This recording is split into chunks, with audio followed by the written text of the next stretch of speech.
The Honda CBR600RR, a jack of all trades and a master of none. Let's see what it's made of. Stay tuned.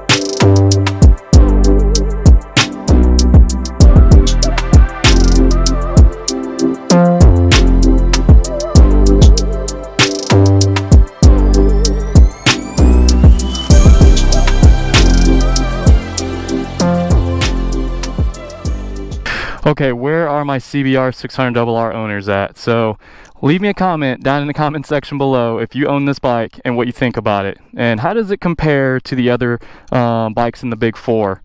I don't know if some of you have had a Cowie before, or have had a Gixxer 600 or even an R6, but how does this compare? Alright, I want to give a big shout out to my buddy Sam for allowing me to do a first ride on this bike, even though I whooped up on him a little bit the last time we rode.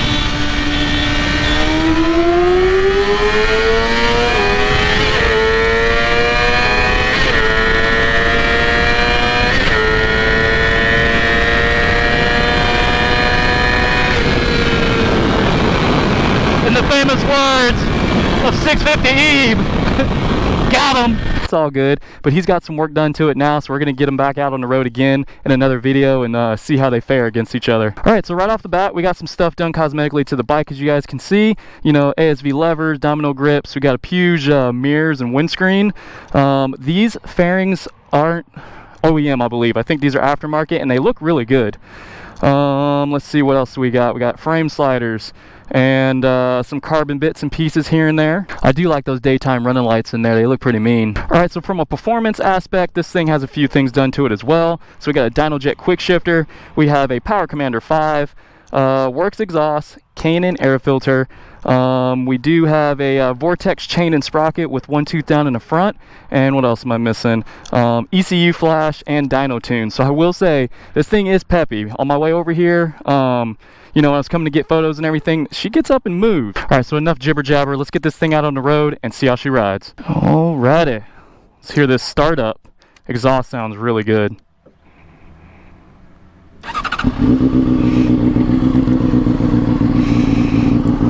Yeah.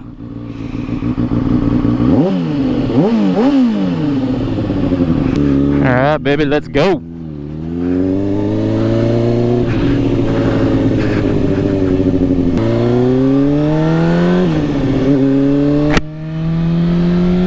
So before we get started, why not go on ahead and get a speed run out of the way, shall we? Second gear.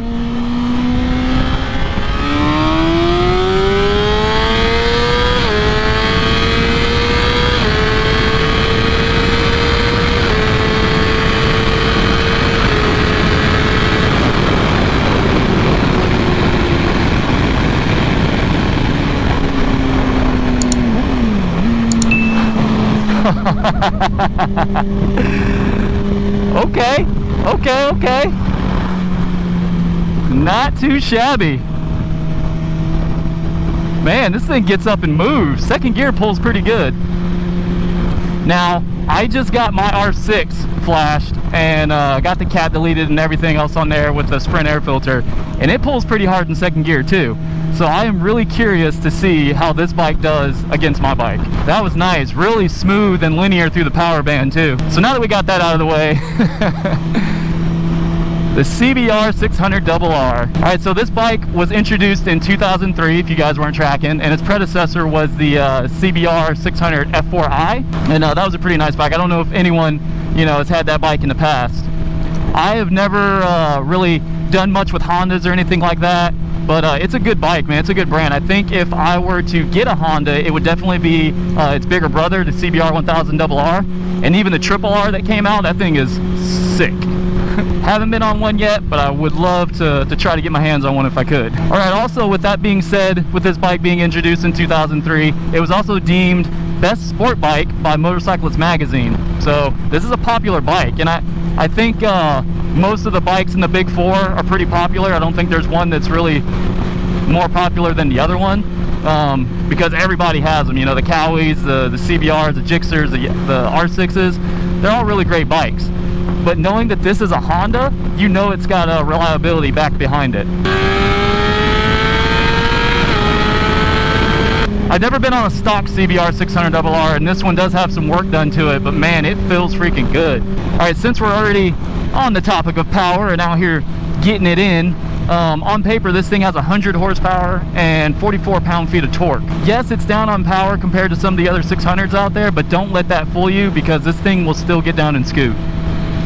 It weighs in a little under 420 pounds, and I mean, the bike feels good, man. I haven't taken it on any curves or anything yet, and I think I'm gonna try that here in a little bit. Overall, not bad. Initially, when I first got on it, I was like, it was kind of weird because I've been used to my R6, which is really aggressive, but this is a segue right into ergonomics. This thing is actually pretty comfortable. The ergonomics on here is not as aggressive as my R6. The seating position and everything on here, the peg position, feels really good. Almost reminds me of sitting on a Gixxer. So the R6 is the most aggressive out of the bunch. The Gixxer is probably the most comfortable, I would say, and then the CBR. Actually, the 636 isn't that bad either. But if you're looking for a 600cc sport bike that's pretty decent in the comfort department, definitely look at something like a Gixxer, or actually the CBR as well. And I think the CBR is probably a better performing bike over the Gixxer. Nothing wrong with Suzuki or anything like that. It's just, you know, I mean, it's a Gixxer.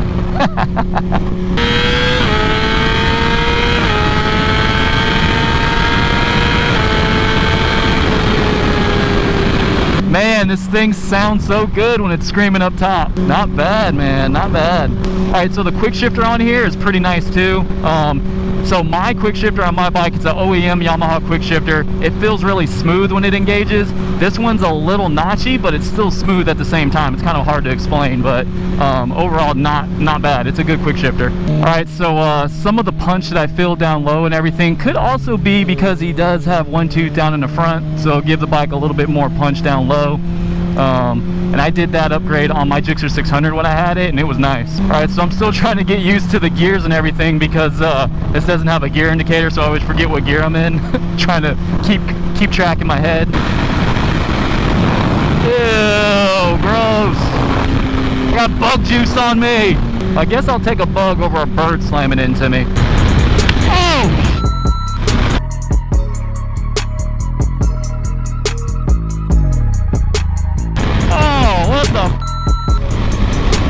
I tell you what, there's some scoots. Alright, so when we're talking about looks, I think this particular bike, with the styling and everything that's done to it, looks really good. It all flows together really well. And I'm a fan of the front end. I like the way the front looks. I think those headlights look really good. Now when we come back to the tail section, the undertail exhaust is unique to this bike. I don't think there's any other 600s out there that has that. I could be wrong. I don't really like it that much. I'm not a huge fan of it personally, but it's kind of cool and it's kind of unique.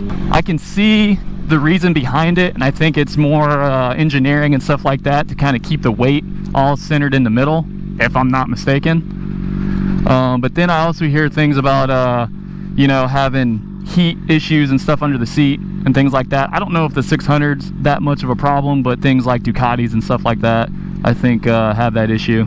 But yeah, man, it's a sweet looking bike. If I had to rate the Japanese 600s in looks, I think the R6, the 4th generation R6 would be #1. Man, that thing is so sexy. Next would be, I would have to go with the CBR. I think the CBR looks really good. Then the ZX6R, and then the Gixxer 600. That thing, I don't know, the Gixxer 600, even the newer ones, they just don't look that well. Now, I will take that back on the 600. The 2005 that I had, the K4, K5, those look good. But the newer models look hideous. I don't know what they do with the front end, but it just looks gross. Sorry if I offended any of you Gixxer 600 owners out there, but that's just my opinion. All right, so the dash on here, I think is a little dated. I think they need to update the dash on this. Now, always a big fan of a analog tack, but it just, I don't know, man. It just looks like it needs a refresh. I do like that it has a fuel gauge, and that's awesome. My bike doesn't have a fuel gauge on it.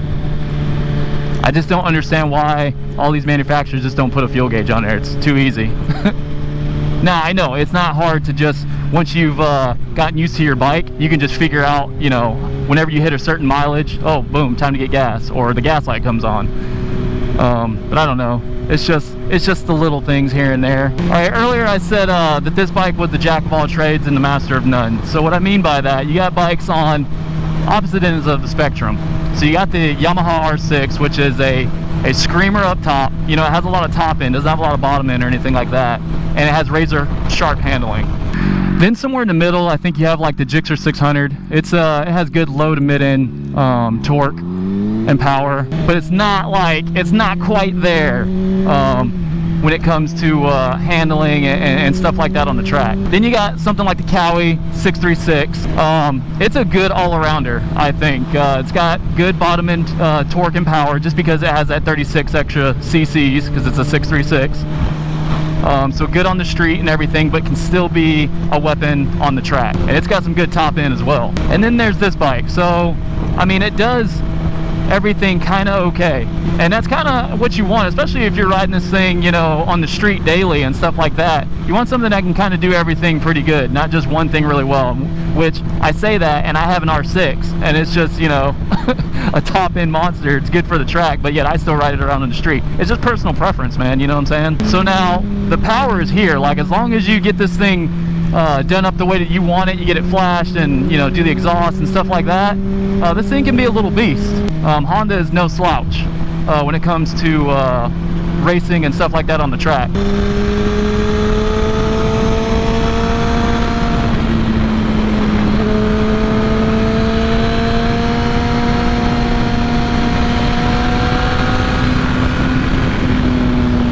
And you can still have fun with this thing and throw it around. It's not too heavy or anything like that.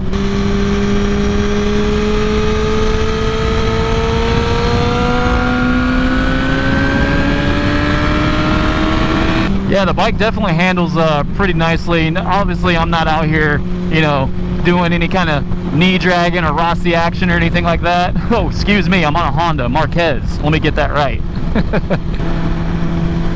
There's a CBR right there. Nice.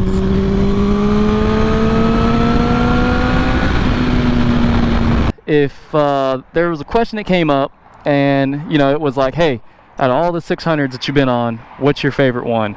That is a tough question because they're all pretty good. But if I had to choose, it would definitely be the R6. Yes, I know I own the R6, so I probably favor more to that one, but I really do like the way that that bike performs up top. I like the handling of it, and I love the looks. Like, I think it's one of the sexiest looking 600s out there. Next would probably be this bike right here.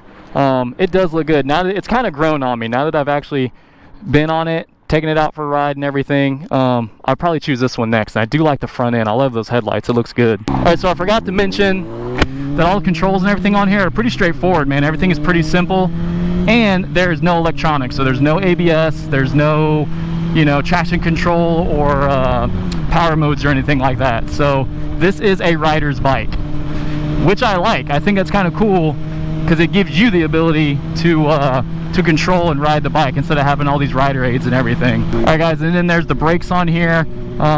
They're okay. They could use some work. The rear brake on here definitely is like not really there. It could just be, you know, this bike or whatever. But with that being said, nothing that can't be upgraded with, you know, some brake lines, brake pads, and master cylinder or something like that. All right, I said it. I said one bad thing about the bike, and that was the brakes. All right, guys, so that is my first ride on this 2016 Honda CBR600RR. Hope you guys enjoyed it. Hope it helps you out if you are looking to get your first 600cc sport bike. And stay tuned for a rematch of me on my R6 and this 600RR. It's gonna be nice, don't miss it. But if you're new to the channel, be sure to subscribe, and I'll see you guys in the next one. Peace.